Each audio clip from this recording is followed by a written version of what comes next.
El mar no avisa, no hace ruido cuando decide cobrar una factura. Todo parece estable hasta que de pronto un gigante de acero comienza a inclinarse, y lo que valía cientos de millones queda a merced del agua helada. En esos instantes no hay épica ni heroísmo, solo segundos que separan el control del desastre. Miles de automóviles nuevos, aún sin dueño, esperan dentro de un casco que cruje, y cuando el equilibrio se rompe, no hay marcha atrás. En una de las rutas marítimas más transitadas del planeta, el error humano y la densidad del tráfico naval convergieron de forma brutal. Un portacoches navegaba cargado hasta el límite cuando otra mole apareció entre la niebla. El impacto no fue largo ni espectacular, pero fue suficiente. El casco se abrió, el agua entró sin resistencia y el barco comenzó a desaparecer. En menos de media hora, 3.000 automóviles de lujo se hundieron en el Canal de la Mancha, junto con combustible, estructuras retorcidas y una nueva amenaza invisible para todos los que cruzaban esa vía. El problema no terminó cuando el barco tocó fondo. Al contrario, ahí comenzó una carrera silenciosa contra el tiempo. Otros buques chocaron contra el mismo casco sumergido, incapaces de verlo. El naufragio se transformó en un obstáculo letal, una trampa oculta bajo aguas frías. Durante meses, equipos especializados tuvieron que descender, medir, cortar y levantar bloques de acero de 1.000 toneladas, pieza por pieza, mientras extraían combustible para evitar una contaminación masiva. Los autos no se salvaron. Fueron destruidos, triturados, borrados de la cadena comercial. Pero el rescate cambió protocolos, rutas y normas de seguridad para siempre. Años después, en otro punto del Atlántico, la amenaza no vino de una colisión, sino del viento. Un carguero avanzaba lentamente cuando una tormenta comenzó a golpearlo sin tregua. Hora tras hora, las olas empujaron su costado hasta inclinarlo más de 50 grados. Dentro, maquinaria pesada y madera se desplazaron, agravando el desequilibrio. La tripulación fue evacuada en una operación aérea precisa. El barco quedó solo, a la deriva, avanzando peligrosamente hacia la costa. Si se hundía, miles de litros de combustible se derramarían frente a Europa. Francia y España reaccionaron de inmediato. Remolcadores especializados se acercaron en condiciones extremas y sujetaron el casco con cables de acero. Cada maniobra dependía del viento, del oleaje y de una sincronización perfecta. Durante horas aplicaron tensión milimétrica hasta devolverle la verticalidad al barco. Una decisión mal calculada habría volcado todo el peso de golpe. El rescate fue tan preciso que hoy se estudia como ejemplo de ingeniería bajo presión. El verdadero punto de quiebre llegó cuando la industria entendió que ya no bastaba con rescatar tripulaciones. Había que enfrentar algo más complejo. Barcos colosales convertidos en bombas ambientales. En aguas frías del norte de Europa, un portacoches avanzaba con apariencia estable, cargado con cientos de vehículos nuevos. Era una travesía rutinaria, una más entre miles, hasta que dejó de serlo. El choque fue seco, directo, sin tiempo para corregir.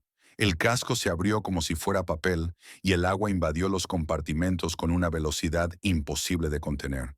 En apenas 15 minutos, el barco desapareció bajo la superficie del Mar del Norte. Algunos lograron escapar, otros no.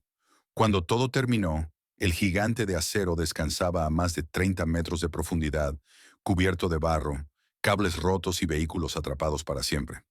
Durante 2 años, el naufragio permaneció ahí, silencioso, pero peligroso. En sus tanques aún quedaban cientos de toneladas de combustible. No era una cuestión económica, era una amenaza directa a uno de los ecosistemas más ricos del norte de Europa. Cuando comenzó la operación de rescate, quedó claro que no se trataba de recuperar nada valioso, sino de evitar una catástrofe. Ingenieros submarinos descendieron a oscuridad total. Usaron cables de acero tensados como cuchillas para cortar el casco en secciones gigantescas.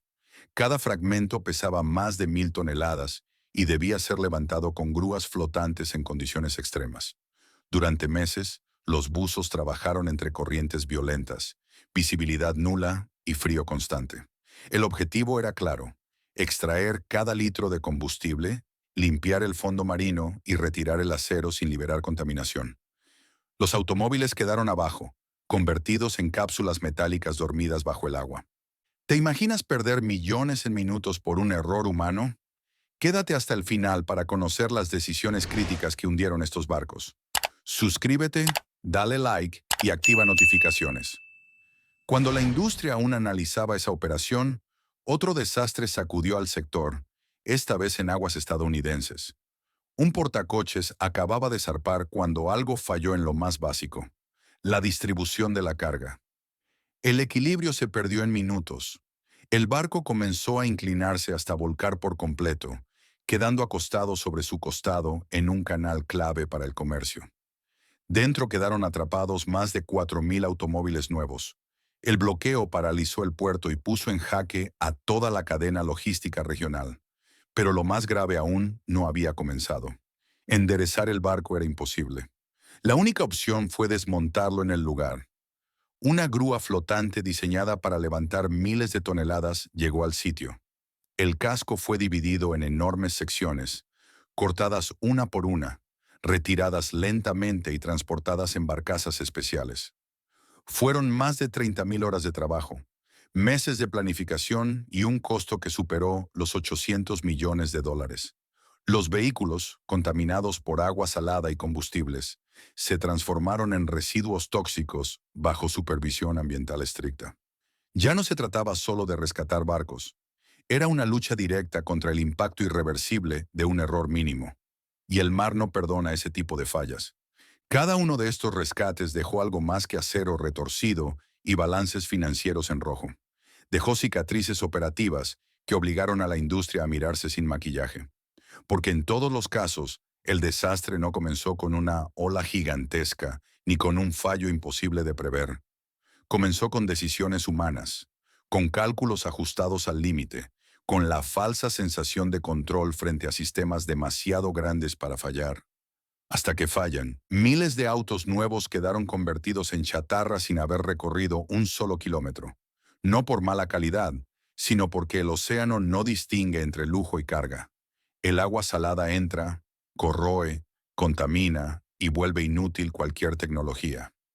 Cada vehículo hundido se transforma en un residuo peligroso. Cada tanque sin vaciar es una amenaza latente. Por eso las operaciones de rescate ya no se miden por lo que se recupera, sino por lo que se evita destruir. Ingenieros, buzos y equipos de salvamento trabajan hoy bajo una presión que va más allá del tiempo o el clima. Saben que un error no solo cuesta dinero, puede alterar ecosistemas completos. Por eso, cada corte, cada cable tensado, cada maniobra se calcula como si no hubiera una segunda oportunidad. En algunos casos, la única victoria posible es que nada ocurra, que el mar no se tiña de negro, que las rutas sigan abiertas, que el desastre no escale. Paradójicamente, estos fracasos impulsaron avances. Nuevos protocolos de carga, controles de estabilidad más estrictos, simulaciones extremas antes de zarpar, rediseño de cascos y procedimientos de emergencia más rápidos. La ingeniería no salió derrotada, evolucionó. Aprendió del fondo del océano, de los errores enterrados bajo toneladas de agua y silencio. Hoy, en distintos puntos del planeta, miles de automóviles duermen encerrados en jaulas de acero bajo el mar. No como trofeos perdidos, sino como recordatorios permanentes de lo que ocurre cuando la precisión se rompe. Cada uno de esos naufragios obligó a cambiar la forma de navegar, de cargar, de planificar. Porque frente al océano, la arrogancia dura minutos, pero las consecuencias permanecen décadas. Mientras existan rutas marítimas saturadas, barcos cada vez más grandes y márgenes de error cada vez más pequeños, estas historias seguirán repitiéndose. Algunas terminarán en rescates quirúrgicos, otras quedarán para siempre bajo el agua.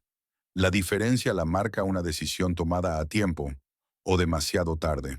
Si este tipo de historias reales, donde la ingeniería, el riesgo y el mar chocan de frente, te resultan fascinantes, suscríbete al canal y deja tu like.